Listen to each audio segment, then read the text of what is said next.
약 250만 년 전, 아프리카 대륙의 어느 이름 모를 강가에서 시작된 인류의 거대한 서사를 상상해 보십시오.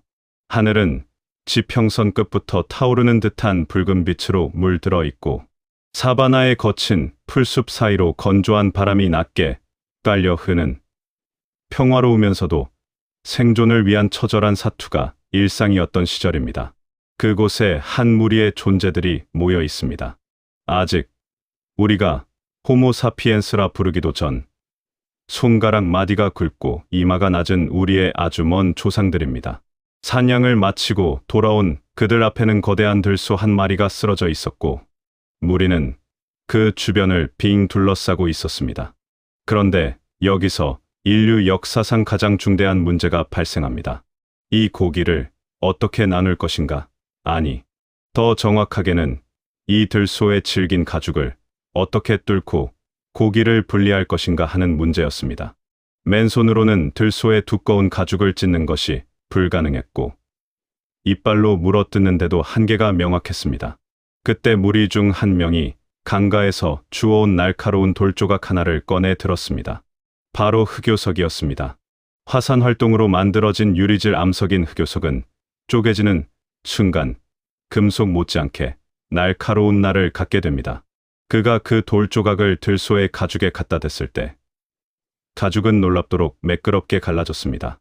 이 찰나의 순간 인류의 역사는 조용하지만 아주 강력하게 방향을 틀었습니다. 바로 도구가 탄생한 것입니다. 처음에는 그 누구도 이 날카로운 돌조각 하나가 얼마나 위험하고도 위대한 발명인지 알지 못했을 것입니다. 그것은 그저 삶을 조금 더 편하게 만들어주는 유용한 물건에 불과해 보였습니다. 하지만 이 작은 돌조각은 인류 사회의 구조를 근본적으로 뒤흔들 거대한 씨앗을 품고 있었습니다. 작가는 그의 저서에서 인간 사회의 모든 권력과 계급은 결국 하나의 개념으로 귀결된다고 말합니다. 그것은 바로 생산수단입니다. 생산수단이란 쉽게 말해 먹고 사는데 필요한 것들을 만들어내는 모든 도구와 자원을 뜻합니다. 구석기 시대의 흑요석, 칼부터 신석기 시대의 토지, 산업, 혁명 시대의 공장, 그리고 오늘날의 자본과 데이터에 이르기까지 역사는 단 한 번도 예외 없이 이 공식을 반복해왔습니다. 생산수단을 가진 자가 권력을 갖는다는 공식을 말입니다. 다시 그 강가로 돌아가 봅시다. 흑요석, 칼을 가진 그 인간은 이제 무리 내에서 전혀 다른 위치에 서게 됩니다. 그는 고기를 자를 수 있는 유일한 존재가 되었고, 이는 곧 분배의 권한을 독점했음을 의미합니다. 처음에는 자기 몫을 먼저 챙기는 정도였겠지만 점차 칼이 없는 다른 이들은 그에게 의존하게 됩니다. 칼을 가진 자가 나눠주지 않으면 고기를 먹을 수 없기 때문입니다. 노동은 칼 없는 자들이 하고, 이익의 핵심은 칼 가진 자에게 흘러 들어가는 이 구조가 바로 계급이라는 싹이 트는 방식입니다. 시간은 흘러 약 1만 2천 년 전, 지구의 기후가 변하면서 인류는 또 다른 거대한 전환점을 맞이합니다. 마지막 빙하기가 끝나고 기온이 오르며 식물들이 풍성하게 자라기 시작하자 인간은 땅에 씨앗을 심으면 다시 싹을 틔운다는 농경의 원리를 깨달았습니다. 이것이 바로 신석기 농업혁명입니다.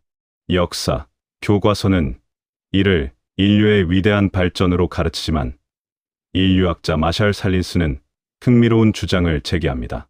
오히려 수렵 채집 시대의 인간이 식량 획득에 쏟는 시간이 적었으며 농경으로의 전환이 인간의 삶을 반드시 더 자유롭거나 풍요롭게 만들지는 않았다는 것입니다.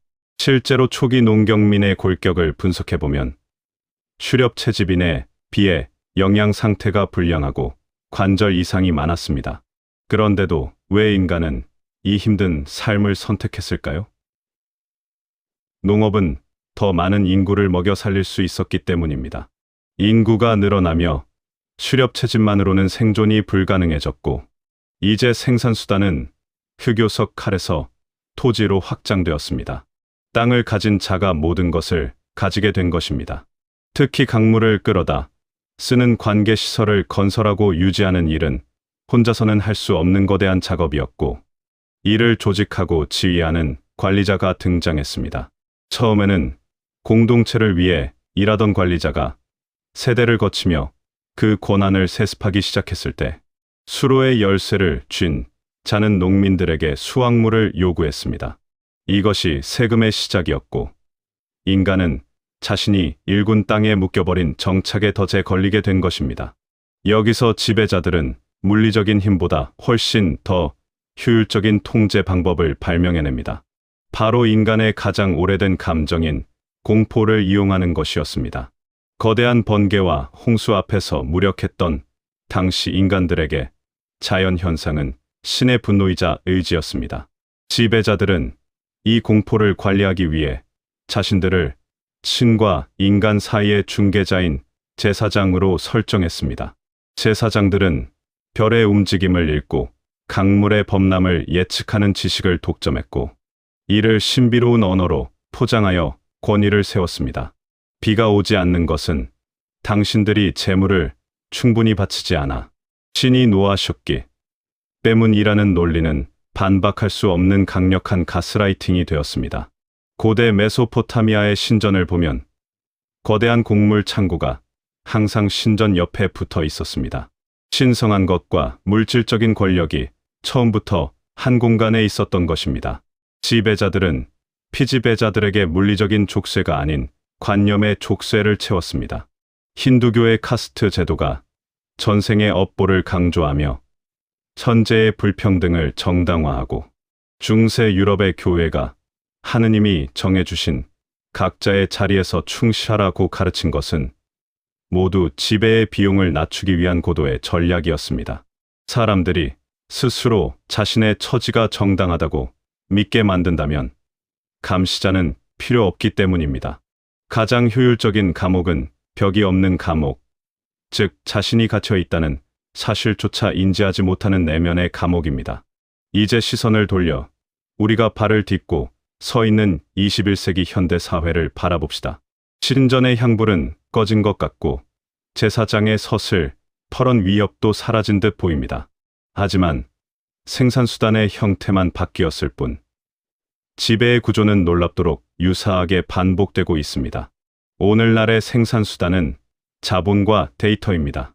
당신이 지금 이 글을 듣고 있는 이 순간에도 당신의 스마트폰은 당신이 무엇을 검색하고 어떤 영상에 얼마나 오래 머무는지에 대한 데이터를 끊임없이 수집하고 있습니다. 알고리즘은 당신의 프로필을 실시간으로 분석하여 당신이 무엇을 보고 싶어 할지, 무엇을 사고 싶어 할지를 당신 자신보다 더 정확하게 결정합니다. 과거의 제사장이 별을 보고 신의 뜻을 예언했다면, 현대의 알고리즘은 데이터를 보고 당신의 욕망을 설계합니다. 우리는 소셜 미디어의 피드를 넘기며 나의 자유의지로 콘텐츠를 선택한다고 믿지만, 사실은 최대한 오래 머물도록 설계된 심리적 메커니즘 안에 갇혀 있는 셈입니다. 당신의 시간과 주의력은 곧 거대 기업의 수익으로 치환됩니다. 빼앗기는 것이 곡식에서 시간으로 바뀌었을 뿐, 이것이 바로 현대판 잉여 가치의 추출 방식입니다. 더 나아가 현대 사회는 성공이라는 새로운 신을 숭배하게 만듭니다. 좋은 직장, 높은 연봉, 화려한 소비라는 특정한 성공의 기준을 제시하고, 이를 달성하지 못한 개인들에게 내가 부족해서, 내가 게을러서라는 자책의 목소리를 매면화시킵니다. 과거의 농민이 자신의 고통을 전생의 업보나 신의 뜻으로 받아들였던 것처럼 현대인들은 구조적 모순보다는 자신의 무능력을 탓하며 스스로를 채찍질합니다. 하지만 냉정하게 들여다보십시오. 자본이 자본을 불리는 구조 속에서 생산수단을 가진 자와 그렇지 못한 자의 출발선은 처음부터 같지 않았습니다. 흑요석, 칼을 가진 자가 사냥하지 않고도 고기를 얻었듯, 현대의 거대한 자본과 플랫폼을 소유한 이들은 자는 동안에도 부를 축적합니다. 이것은 개인의 능력 차이가 아니라 생산수단의 소유 여부에서 기인한 구조적 비대칭입니다. 그렇다면 우리는 이 거대한 설계도 안에서 그저 무기력하게 살아가야만 하는 것일까요?